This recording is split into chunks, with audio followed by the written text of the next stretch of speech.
नरेंद्र मोदी अलग लेवल की तैयारी कर रहे हैं और यह तैयारी है उस पाकिस्तान के खिलाफ जो अब अमेरिका की गोद में भी खेल रहा है और चीन की गोद में भी खेल रहा है। अमेरिका और चीन की गोद में बैठकर पाकिस्तान को लग रहा है कि वो नरेंद्र मोदी के नए भारत से बच जाएगा, लेकिन बॉस ऐसा होने वाला नहीं है, क्योंकि नरेंद्र मोदी ने भी पूरी तैयारी की हुई है। अमेरिका, चीन, पाकिस्तान को एक साथ निपटाने और पाकिस्तान को फिर से फोड़ने के लिए पीएम मोदी क्या कर रहे हैं उसकी एक झलक आपको दिखाता हूं। भारत ने रूस से बात कर ली है। रूस भारत को जल्दी ही S-400 की बाकी बची 2 यूनिट भी देने वाला है। यह वही S-400 है जो भारत का सुदर्शन चक्र है और जिसने ऑपरेशन सिंदूर में पाकिस्तानी मिसाइलें तबाह कर दी। इसके साथ ही भारत अब रूस से लड़ाकू विमान सुखोई 30 MKI का अपग्रेडेड वर्जन भी ले रहा है। ऑपरेशन सिंदूर के दौरान सुखोई 30 MKI से ही ब्रह्मोस मिसाइल दागकर पाकिस्तान के एयरबेस फोड़ दिए गए। यानी भारत बहुत जल्दी में है अपने हथियारों की खेप को बढ़ाने के लिए। क्या इसका मतलब यह है कि बहुत जल्द ऑपरेशन सिंदूर पार्ट 2 लॉन्च होना है? भारत को ऐसे और हथियार मिलने वाले हैं जिनका खौफ पाकिस्तान के दिल में बैठा हुआ है। कमाल की बात यह है कि पाकिस्तान के लिए बुरी खबर चीन की धरती से आई है। चीन में बैठकर ही भारत ने रूस से S-400, सुखोई और बाकी हथियार देने पर बात की है।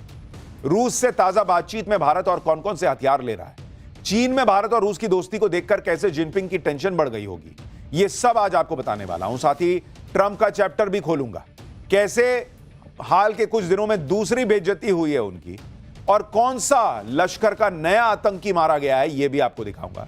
पहले मोदी के नए खेल ने कैसे ट्रंप और चीन दोनों को झटका दिया है।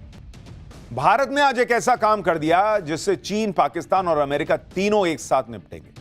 भारत ने नए हथियार मंगवाने के लिए रूस से बात कर ली है। रूस के हथियारों का नाम सुनकर ही पाकिस्तान और चीन कांप जाते हैं, क्योंकि भारत ने रूसी हथियारों और अपने मेड इन इंडिया हथियारों से मिलकर पाकिस्तान को फोड़ा था और चीन के हथियारों को कबाड़ साबित कर दिया था। जब रूस से भारत नए हथियार लेगा तो चीन और पाकिस्तान दोनों निपट जाएंगे। बचे डोनाल्ड ट्रंप और उनका अमेरिका, जो फर्जी फील्ड मार्शल असीम मुनीर को लंच करवा रहे थे। उनको भी भारत ने तगड़ा मैसेज दे दिया कि अमेरिका अपने हथियार अपने पास ही रख सकता है, हमको कोई दिक्कत नहीं है। अब भारत रूस से हथियारों की डील करने वाला है। आज चीन में एससीओ मीटिंग के इतर भारत के रक्षा मंत्री राजनाथ सिंह ने रूस के रक्षा मंत्री से मुलाकात की। इस बातचीत में रक्षा मंत्री राजनाथ सिंह ने S-400 की जल्द से जल्द डिलीवरी पर जोर दिया। सूत्रों का दावा है कि रूस ने भारत को S-400 की टाइम पर डिलीवरी का भरोसा दिया है। रूस अभी यूक्रेन युद्ध में फंसा है, जिसकी वजह से रूस से भारत को हथियार सप्लाई में दिक्कतें आ रही, लेकिन रूस ने भरोसा दिया है भारत को कि वो जल्द S-400 की बाकी बची 2 यूनिट भी दे देगा, कोई देरी नहीं करेगा। साल 2018 में भारत ने रूस से S-400 की 5 स्क्वाड्रन खरीदने की डील की थी। भारत को साल 2023 के अंत तक S-400 की 5 स्क्वाड्रन मिल जानी थी, लेकिन अभी 3 मिली। सूत्रों के मुताबिक रूस S-400 की चौथी खेप साल 2026 में और 5वीं खेप साल 2027 में देगा। अभी S-400 की 3 यूनिट चीन और पाकिस्तान के बॉर्डर पर तैनात है। 2 और यूनिट मिलने से भारत के एयर डिफेंस सिस्टम को और मजबूती मिल जाएगी। दरअसल S-400 की एक यूनिट में क्या क्या होता है, एक स्क्वाड्रन में क्या क्या शामिल होता है, आपको यह भी बताता हूं। S-400 के हर एक स्क्वाड्रन में 2 मिसाइल बैटरियां होती हैं, जिनमें 128 मिसाइलें शामिल होती हैं।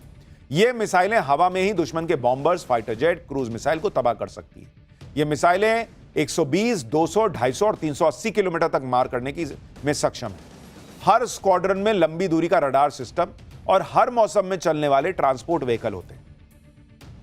S-400 के अलावा भारत ने रूस से सुखोई 30 MKI के अपग्रेडेड वर्जन की सप्लाई पर भी आज बात कर ली।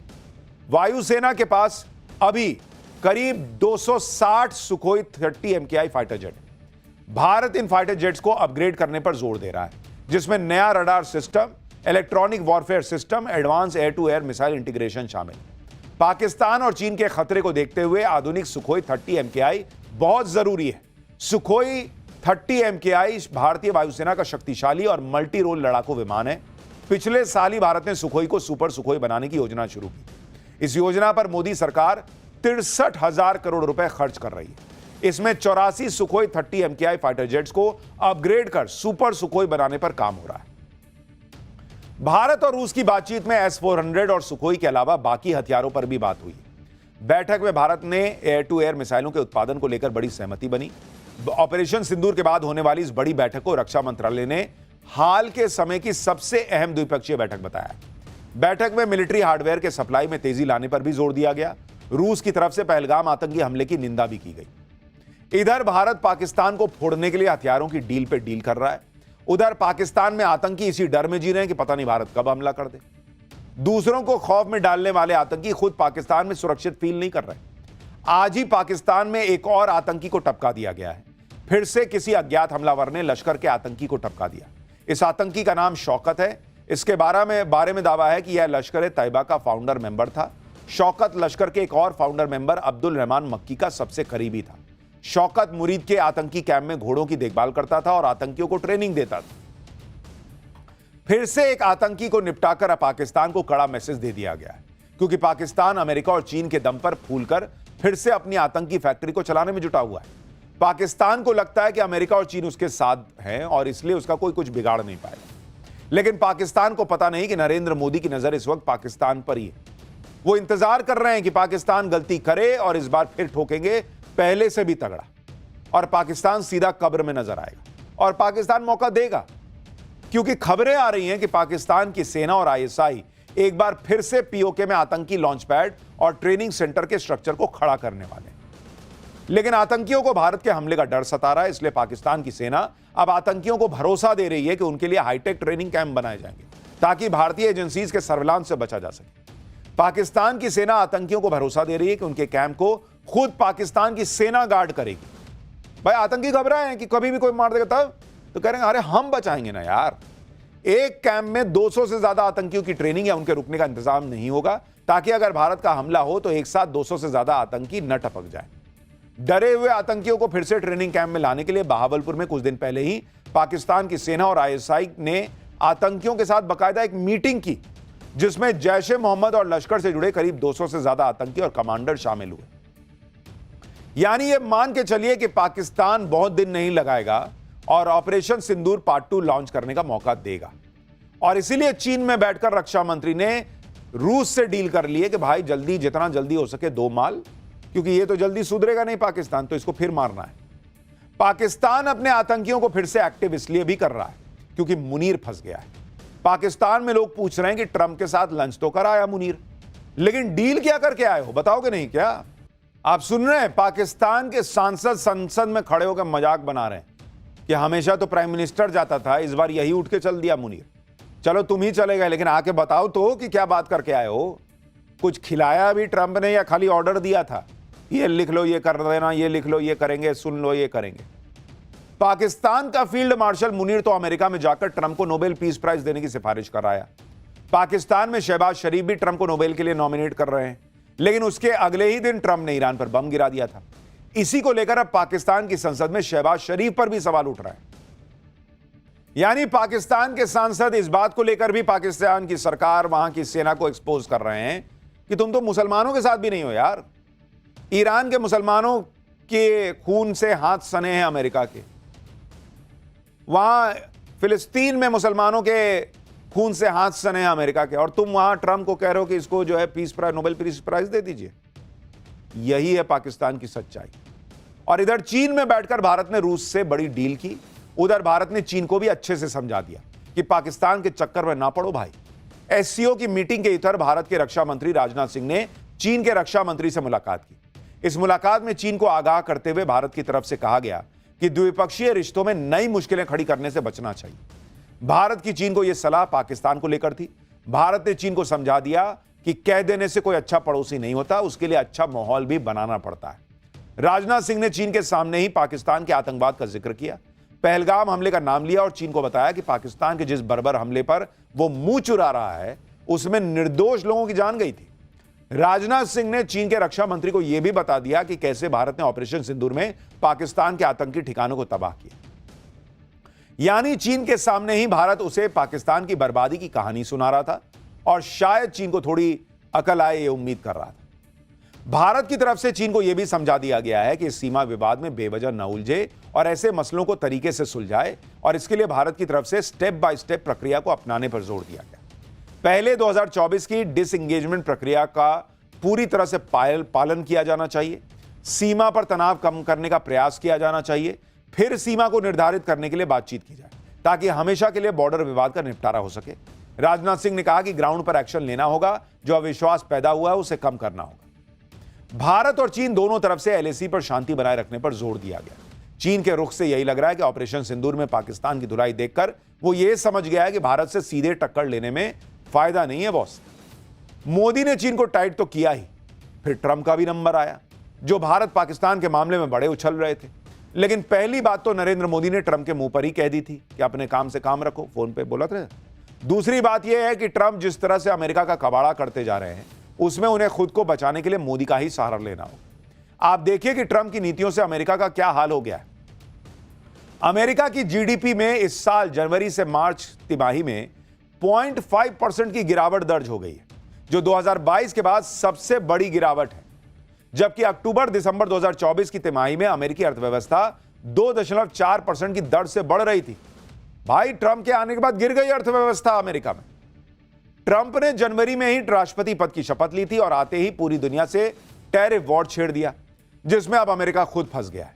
ट्रंप के आने के बाद अनुमान था कि अमेरिका की अर्थव्यवस्था 0.2% तक गिरेगी, लेकिन यह तो 0.5% गिर गई भाई, जिसकी वजह ट्रंप की टैरिफ नीति को माना जा रहा है। एक्सपर्ट्स के मुताबिक अमेरिका की जीडीपी में गिरावट के पीछे सबसे बड़ा कारण इंपोर्ट में होने वाली भारी बढ़ोतरी है। एक्सपर्ट्स के मुताबिक ट्रंप के टैरिफ शुल्क बढ़ाने की आशंका के चलते अमेरिकी कंपनियों ने भारी मात्रा में विदेशी सामान ऑलरेडी खरीद लिया और इससे अमेरिका की जीडीपी सिकुड़ गई। ट्रंप के फैलाए टैरिफ वाले रायते से अमेरिका की अर्थव्यवस्था को झटका लगा है। अब ट्रंप के सामने यह चैलेंज है कि भूल को सुधारे कैसे। शायद यही वजह है कि ट्रंप ने अचानक चीन से डील होने का ऐलान कर दिया, लेकिन क्या डील हुई, इसकी डिटेल नहीं दी। उधर चीन ने इस पर कोई जानकारी नहीं दी है। चीन से डील के साथ ही ट्रंप ने यह भी ऐलान कर दिया कि वो भारत के साथ भी बहुत बड़ी डील करने वाले हैं। यानी ट्रंप को लग रहा है कि अमेरिकी अर्थव्यवस्था का जो हाल होता जा रहा है, उसमें पहले से ही बोल दो कि मैं ये डील कर रहा हूं, वो डील कर रहा हूं, ताकि पब्लिक का गुस्सा ना झेलना पड़े। साथ ही उनको यह भी समझ में आ गया कि भारत के साथ डील किए बिना वो इससे निकल नहीं सकते। सुनिए एक बार। China yesterday, right? Just signed with China. We have everybody. We're not going to make deals with everybody. Some we're just going to send them a letter, say thank you very much. You're going to pay 25, 35, 45%. That's the easy way to do it. And my people don't want to do it that way. They want to do some of it, but they want to make more deals than I would do. But we're having some great deals. We have one coming up, maybe with India, very big one, where we're going to open up India. Trump Bharat से deal करने की बात तो कर रहे हैं, लेकिन भारत ज्यादा भाव दे नहीं रहा। खबरें यह हैं कि भारत और अमेरिका के बीच जो ट्रेड डील पर बातचीत है, वो अटक गई है। दरअसल ऑटो कंपोनेंट, स्टील और कृषि से जुड़े उत्पादों पर इंपोर्ट ड्यूटी को लेकर मतभेद की बातें चल रही हैं। सूत्रों के मुताबिक भारत की तरफ से कहा गया है कि वो डील करना चाहता है, लेकिन इसके लिए कुछ भी डील नहीं कर लेगा। भारत ने अपना रुख साफ कर दिया है कि वो जितना अमेरिकी प्रोडक्ट पर जहां छूट दे सकता था, वो ऑलरेडी दे दिया है। अब फैसला यूएस को करना है। अगर 9 जुलाई के बाद अमेरिका रेसिप्रोकल टैरिफ्स भी लगा देगा, तो भारत को लग रहा है कि वो इसके इंपैक्ट को झेल लेगा। यानी भारत ने अमेरिका को समझा दिया है कि भारत के हितों से समझौता करके डील नहीं होगी। जितना हम कर सकते हैं कर दिया, चलता है तो बताओ, नहीं तो चलते बनो। कृषि और कई ऐसे सेक्टर हैं जहां भारत को अपने घरेलू मार्केट को प्रोटेक्ट करना ही होगा। भारत के स्ट्रांग स्टैंड से एक बार फिर ट्रंप की झूठ की पोल खुल गई, क्योंकि पहले ट्रंप यह दावा कर रहे थे कि भारत ने नो टैरिफ एग्रीमेंट का प्रस्ताव दिया है, यानी अमेरिकी प्रोडक्ट पर कोई टैरिफ लगेगा ही नहीं। इधर भारत डील पर अपने स्टैंड पर अड़े हैं, उधर ट्रंप यही मॉल बना रहे कि भारत से तो बड़ी डील होने वाली है। ट्रंप भी ये बात जानते हैं कि भारत कितना बड़ा मार्केट है और वो युद्ध और गिरती अर्थव्यवस्था के बीच में फंसे हैं। उन्हें खुद इस बात का एहसास होगा कि भारत ही वो देश है जो जियोपॉलिटिकली ट्रेड के लिए उन्हें सबसे ज्यादा सूट करता है। ट्रंप को यह भी पता होगा कि इकोनॉमी सुधारने के लिए वो दुनिया में ना तो चीन के पास जा सकते हैं, ना रूस के पास जा सकते। ट्रंप के लिए एक तरफ कुआं, दूसरी तरफ खाई वाली स्थिति है। ऐसे हालात में अमेरिका की अर्थव्यवस्था को सुधारने के लिए ट्रंप को भारत से ही उम्मीद होगी, क्योंकि पाकिस्तान तो किसी काम का है नहीं। वो तो खुद कटोरा लेकर खड़ा हो जाएगा कि सब कुछ इसमें डाल देते, आप मुझसे क्या मांग रहे हैं। आप देखिए कि अभी भारत और अमेरिका के बीच कुल बायलैटरल ट्रेड 11,28,000 करोड़ रुपए का है। साल 2030 तक दोनों देशों का टारगेट इसे करीब 4 गुना बढ़ाकर 42,74,000 करोड़ रुपए करने का है। अगर बायलैटरल ट्रेड डील हो जाती है तो इससे भी कहीं गुना ज्यादा फायदा अमेरिका को पहुंच सकता है। इससे अमेरिका की इकोनॉमी जो ट्रेड की वजह से गिर रही है, वो वापस पटरी पर आ सकती है। और इसलिए ट्रंप को पता है कि उन्हें मोदी की जरूरत है। मोदी को उतनी जरूरत नहीं है, भारत को उतनी जरूरत नहीं है जितनी ट्रंप को भारत की जरूरत है। इनफैक्ट दुनिया को भारत की जरूरत है। ट्रंप को पीएम मोदी से उम्मीद इसलिए है क्योंकि ट्रंप ने इजराइल ईरान युद्ध में कूदकर कबाड़ा कर लिया। ईरान पर पहले बम गिराए, अब पैसे देने पड़ रहे हैं। उधर इजराइल का जो नुकसान हुआ उसे अमेरिका का ही नुकसान समझो, क्योंकि उसे अमेरिका ही पूरा सपोर्ट करता है। अब कहा जा रहा है, आप देखिए जो खबरें आ रही हैं उसके मुताबिक कहा जा रहा है कि ईरान को पैसा देगा अमेरिका। ईरान को पैसा देगा कौन? अमेरिका। भाई पहले फोड़ रहे थे, अब तुम कह रहे हो हम पैसा देंगे।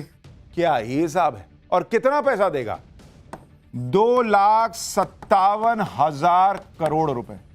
सोचिए बॉस, इतना पैसा देगा। 2.5 लाख करोड़ रुपए से ज्यादा। अपनी अर्थव्यवस्था अमेरिका से संभल नहीं रही। ईरान युद्ध में इजराइल का खर्चा जो है वो करीब 42,745 करोड़ रुपए 12 दिन के युद्ध का बैठा है। गाजा युद्ध में इजराइल का खर्चा 34 लाख करोड़ रुपए है करीब 2 साल में। यह सारा पैसा अमेरिका की जेब से जाना है। अमेरिका ऐसे ही खर्चा करता रहेगा तो एक ना एक दिन हालात खराब हो जाएंगे। ऊपर से ट्रंप की पॉलिसी है जो अमेरिका को और बर्बाद कर रही है। मेडिकल कॉलेज के बाद आप सोचिए, इस पर आऊंगा आगे, बंगाल की बात करूंगा, लेकिन आप सोचिए क्या हालात हो गए हैं कि ट्रंप जो है उसको समझ में नहीं आ रहा है क्या करना है। और जब ऐसा राष्ट्रपति होता है ना तो ऐसे ही रायता फैलता है। और इसीलिए प्रधानमंत्री नरेंद्र मोदी जब देश की अर्थव्यवस्था को पकड़े बैठे हैं, और पकड़े नहीं बैठे हैं, संभाल के नहीं बैठे हैं, रॉकेट बनाए बैठे हैं, महंगाई को कंट्रोल में रखा है।